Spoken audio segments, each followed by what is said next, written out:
판타지 무협에 나오는 주인공들 전부 다 그런 건 아니지만 대체로 많은 경우에 감정도 느끼지 못하고 고통도 느끼지 못하고 굉장히 잔혹한 인물 또는 다른 주변 사람들, 자신의 파티원들을 장기말처럼 이용하는 그런 모습들도 등장합니다. 그래서 얘네 혹시 사이코패스 아니야? 반사회적 인격자애 아니야? 뭐 이런 식의 오해를 받을 수 있어요. 하지만 이 캐릭터를 이야기하기 전에 이 캐릭터가 사이코패스인지 아닌지를 얘기하기 전에 먼저 세계관을 들여다봐야 합니다. 이런 주인공이 나오는 판타지, 무협, 현판 세계관은 약육강식의 세계관이죠. 던전, 멸망한 세상, 몬스터 같이 아주 위험한 것들이 존재하고 또는 그에 필적하는 아주 극단적인 생존 방식이 그곳엔 존재합니다. 그러니 동정심이나 우유부단함 같은 공감 능력이 있는 그런 어떤 결단 방식 또는 그런 팀원을 모으는 마음은 오히려 자신이나 팀원의 죽음 또는 결국에는 이 세상의 죽음으로까지 이어질 수 있는 거예요. 그 상황은 바로 가장 싫어하는, 웹소설 독자들이 가장 싫어하는 고구마 상황을 만들어내죠. 그렇다면 이런 질문을 하실 수 있어요. 아니, 하지만 인간에게는 공감 능력이라는 것이 있고 약자를 보호하는 마음도 있고 연대의식이나 팀원을 위하는 마음도 있는데 그런 것들은 그럼 판모에는 없는 거냐? 아닙니다. 있습니다. 예를 들어 전독씨를 생각해보죠. 전독씨의 김독자는 굉장히 냉철한 사람이죠.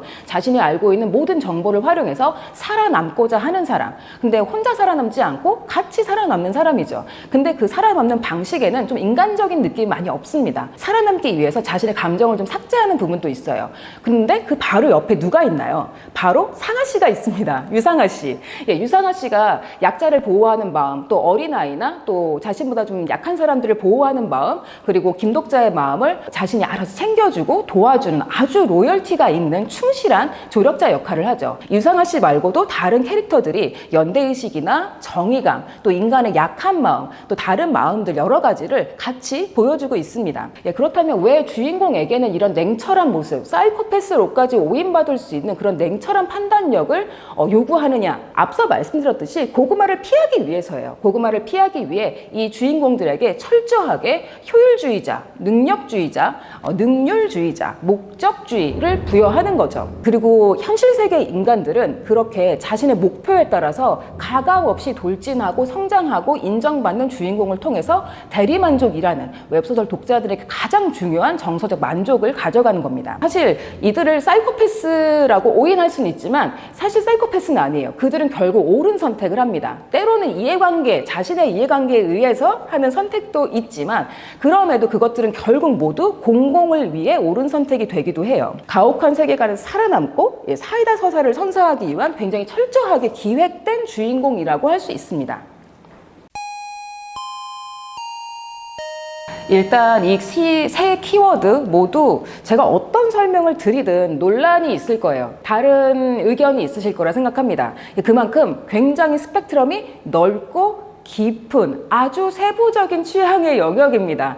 그래서 저는 제가 드리는 이야기는 아주 일반적인 이야기라고 그냥 이해를 해주시고 여러분 스스로 자신의 취향을 되짚어 가서 자신만의 개념을 만드시는 걸 저는 더 추천드립니다. 하지만 일반적인 개념으로서의 인외, 수임, 펄이 이제 얘기해 볼 텐데요. 세 키워드 모두 공통점은 인간이 아닌 존재, 그러나 인격이 있는 존재예요. 인격이란 지능과 정서를 말하죠, 기본적으로. 먼저 인외라는 가장 큰 상위 개념부터 시작하겠습니다. 인외. 인간의 범주를 벗어난 모든 지적 존재를 말합니다. 동물뿐만이 아니라요. 동물이 아닌 외계인일 수도 있고요. 인간이 아닌 그 어떤 존재여도 다 포함이 됩니다. 단 인격이 있는 존재, 지능과 정서가 있는 존재여야겠죠. 바로 이 인외라는 개념에서 파생된 하위 개념이 그 중에 하나 바로 수인입니다. 수인은 인간의 몸에 동물의 특징이 하나 얹어졌다라고 생각하시면 좀 더 편하실 것 같아요. 이를테면 이렇게 인간의 형태를 가지고 인간의 이목구비를 가지고 있지만 귀가, 고양이 귀가 있다든지 아니면 털이 있다든지 또 꼬리나 뿔 같이 동물의 어떤 특정적인 형태가 얹어져 있는 거죠. 또는 수인물도 따로 있죠. 평소에는 인간 형태, 온전한 인간 형태였다가 특별한 상황이 되면 동물로 동물의 온전한 형태로 변하는 수인물도 있습니다. 이 펄이와는 또 완전히 다른 개념이죠, 수인은. 이렇게 첫 번째 수인이란 개념이 있고 두 번째 하위 개념, 바로 펄이라는 개념이 있는데요. 사실은 좀 더 복잡한 영역, 더욱더 깊은 심연을 가진, 깊고 넓은 스펙트럼을 가진 그런 취향의 영역입니다. 펄이 아주 간단하게 이해하시려면 주토피아를 떠올리시면 됩니다. 직립보행을 하는 동물, 그러나 인격이 있는 동물인 거죠. 동물이 직립보행을 하는 거죠. 예, 이를테면 우리가 주토피아에서 본 정의감 넘치는 토끼 경찰과 능글맞은 여우 사기꾼, 이들은 모두 옷을 입고 또 직립보행을 하죠. 물론 그 세계관 내에서 옷을 입는 종족도 있고 입지 않는 종족도 있고 옷을 일부만 입기도 하고 아예 안 입기도 하는 그런 경우도 좀 있습니다. 마찬가지로 이 펄이라는 개념도 옷을 입는지 안 입는지 또는 얼마나 입는지 또는 말을 하는지 말은 안 하는지 이렇게 굉장히 다양한 스펙트럼으로 갈려요. 근데 기본적으로는 동물의 형태를 하고 있는, 그러나 인격을 가진 존재라는 거죠.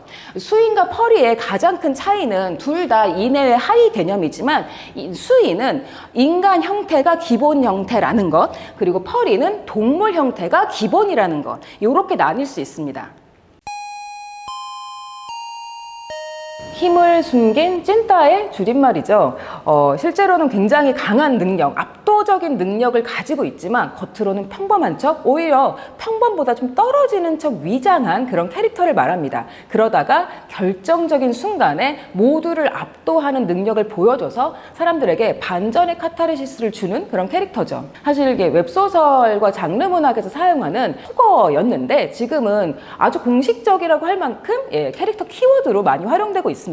이 힘순찐, 왜 쓰는 걸까요? 이 설정이 정말 재밌는 점이 바로 이 힘순찐을 쓰는 이유입니다. 독자와 주인공만 이 힘을 알고 있다는 게 사실 이 캐릭터의 재미예요. 즉, 주인공과 독자가 비밀을 같이 공유하는 거예요. 정서적인 연결고리를 만드는 거죠. 소설 속의 다른 세계관의 사람들은 아무도 이 주인공의 힘을 몰라요. 정체를 몰라요. 이 위대한 인물의 힘을. 하지만 독자만 알고 있어요. 주인공과 정서적인 연결고리가 생기고, 그리고 이 힘순진 캐릭터가 나중에 압도적인 파워를 발휘했을 때, 그 반전의 카타르시스를 보여줬을 때 그 카타르시스를 강화하는 역할, 이걸 바로 주인공과 독자의 비밀, 이 공유한 비밀이 더 역할을 하게 되는 겁니다.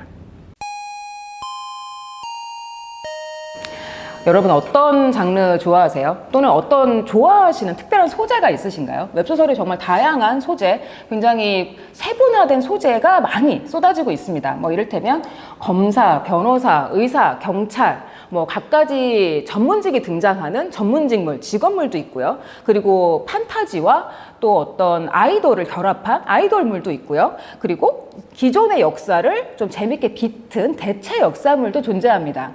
사실 이 모든 시도들은 기존의 레거시 문화, 즉 우리가 이제 기존의 대중문화라고 할 수 있는 뭐 TV나 영화나 기타 다른 대중문화에선 할 수 없는 굉장히 실험적인 시도들이에요. 그런데 사실 대중들은 낯선 이야기, 실험적인 이야기를 좋아하지 않아요. 익숙한 것을 좋아합니다. 익숙한데 거기서 조금씩 변주해 주길 바래요. 그래서 웹소설은 클리셰를 100% 활용하고 있는 거죠.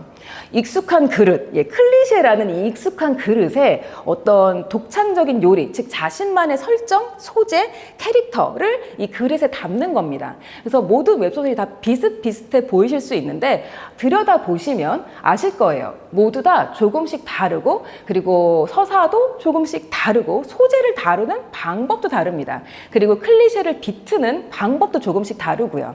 웹소설 다 똑같다라는 오해를 하고 계셨다면 저는 다시 한번 읽어보시기를 추천합니다.